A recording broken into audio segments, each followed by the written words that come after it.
Kenapa sih pertanyaan itu begitu penting?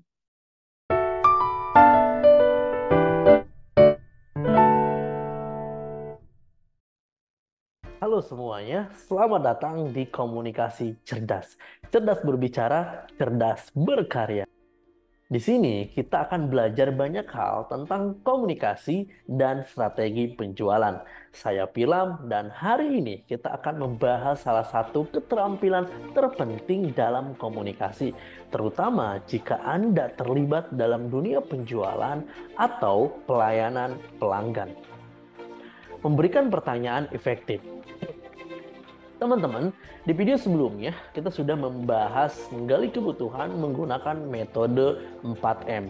Dan di video ini kita akan belajar M yang pertama, yaitu memberikan pertanyaan efektif.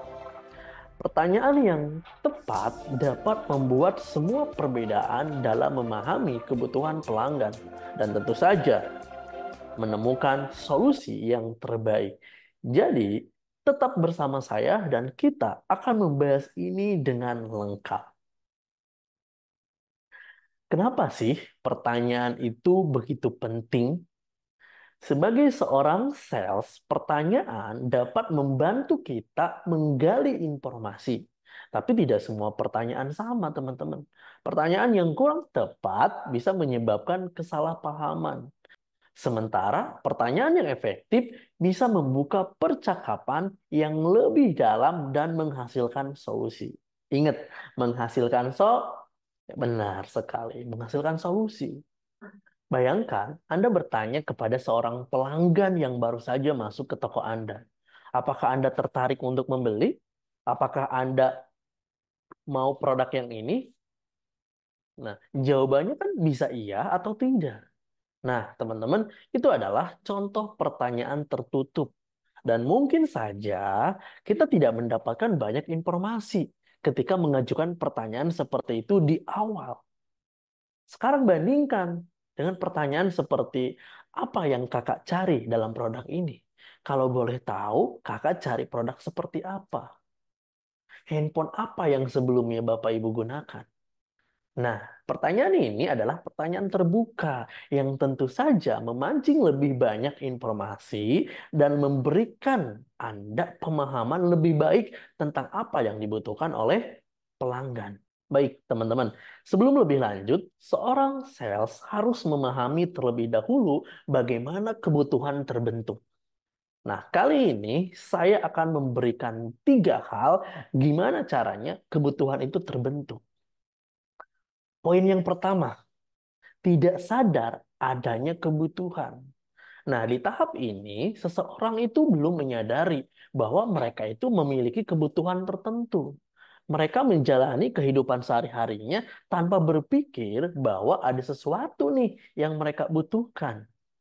Contoh, ya, seorang pelanggan nggak sadar bahwa dia itu membutuhkan vacuum cleaner robot misalnya. Dia tidak berpikir tentang gimana alat ini bisa membantu membersihkan rumah secara otomatis. Sudah dapat ya sampai sini, teman-teman? Kemudian yang kedua, mulai merasakan adanya kebutuhan. Nah, di tahapan ini, seseorang mulai merasakan adanya kebutuhan. Biasanya setelah melihat-lihat produk atau misalkan mendapatkan informasi dari sosial media atau cerita dari pengalaman orang lain. Nah, perasaan ini timbul dari ketidaknyamanan atau keinginan untuk mempermudah pekerjaannya.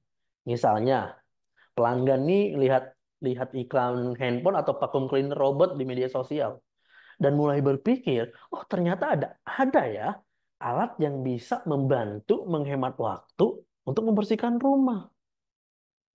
Nah, sekarang dia mulai menyadari bahwa ada kebutuhan untuk alat yang lebih praktis gitu. Atau misalkan contohnya dia melihat iklan handphone, ya layarnya itu bisa disentuh walaupun keadaan basah. Oh, ternyata ada ya handphone yang ketika saya sentuh, walaupun tangan saya basah, itu masih bisa berfungsi. Nah, gitu kan? Ya, dapat ya teman-teman sampai sini. Kemudian yang ketiga, keterdesakan untuk memenuhi kebutuhan. Pada tahap ini, kebutuhan tersebut menjadi mendesak dan pelanggan merasa harus segera memenuhi kebutuhannya. Mereka mulai mencari-cari solusi atau mencari solusi atau produk yang bisa membantu mengatasi permasalahan yang dia hadapi.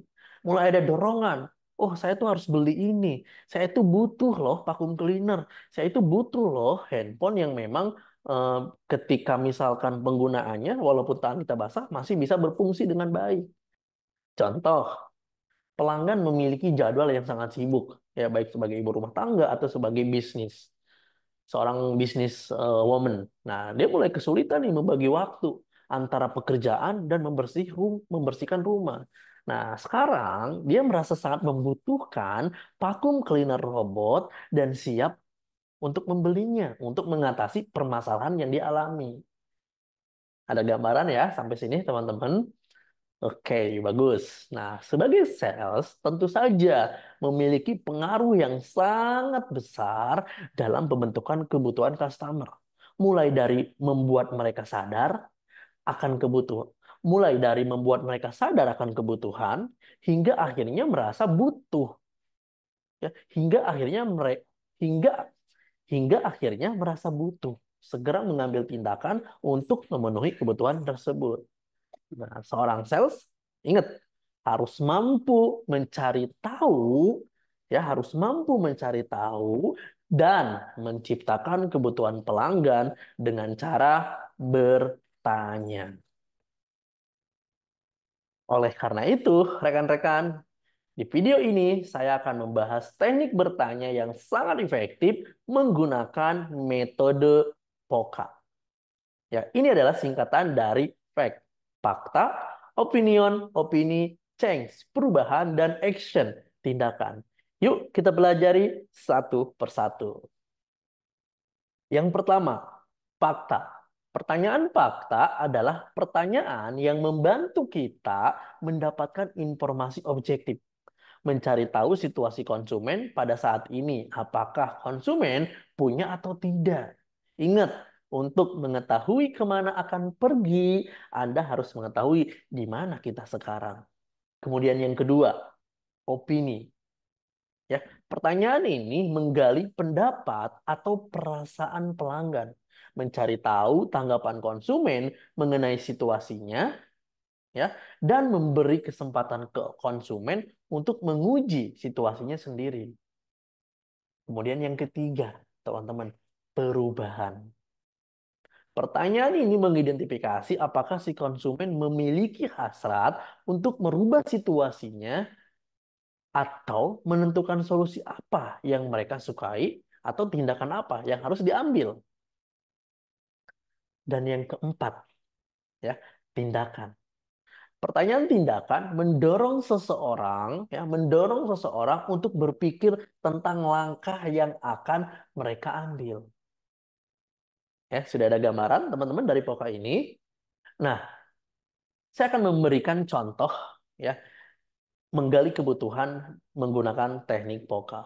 Misalkan yang pertama tadi F-nya itu adalah fakta, ya. Contoh pertanyaannya misalkan handphone apa? Handphone apa yang Bapak gunakan sebelumnya? Atau pembersih ruangan yang Bapak Ibu gunakan, pembersih ruangan apa yang Bapak Ibu gunakan sebelumnya? Nah, di sini kita mencari faktanya untuk mengetahui, ya, kondisi yang saat ini si konsumen bawa ketika datang ke toko Anda. Tuh. Kemudian yang kedua, opini. Ya, contohnya misalkan fitur apa yang Bapak sukai dari handphone sebelumnya. Atau misalkan kendala apa yang Bapak temui dari pembersih ruangan sebelumnya. Nah, bisa aja kan dia udah punya pembersih ruangan, tapi ada kendala. Mulai dari cara penggunaan atau fiturnya mungkin tidak lengkap atau layanannya. Kemudian C-nya itu adalah perubahan, change. Kalau misalkan saya punya produk yang bisa memberikan solusi, apakah Bapak tertarik? Nah, kita coba berikan kayak pancingan dulu gitu. Oh, emang ada, Mas? Nah, baru action, ya.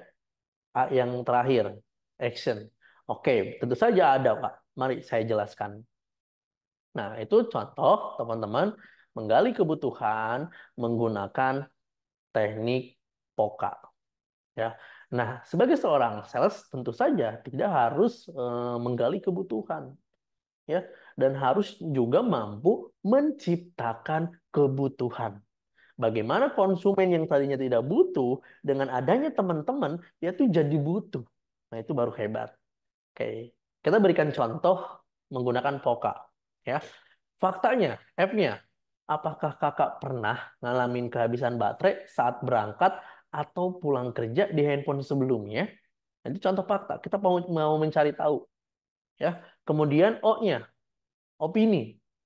Apa ada kendala nih kak ketika kakak lagi terburu-buru harus charge handphone? Oke, kemudian C-nya change. Kalau misalkan ada handphone yang bisa dengan cepat mengisi daya di kondisi apapun, kakak tertarik. Nah, baru A-nya action. Baik kak, mari saya jelaskan atau demokan. Nah, teman-teman, itu adalah contoh-contoh menggali kebutuhan atau menciptakan kebutuhan dengan teknik POKA. Sampai sini sudah ada gambaran ya, teman-teman. Jadi, itulah cara memberikan pertanyaan efektif dalam komunikasi, khususnya dalam konteks penjualan dan layanan pelanggan. Dengan menggunakan teknik yang tepat, Anda tidak hanya akan mendapatkan lebih banyak informasi, tetapi juga bisa membangun hubungan yang lebih baik dengan pelanggan.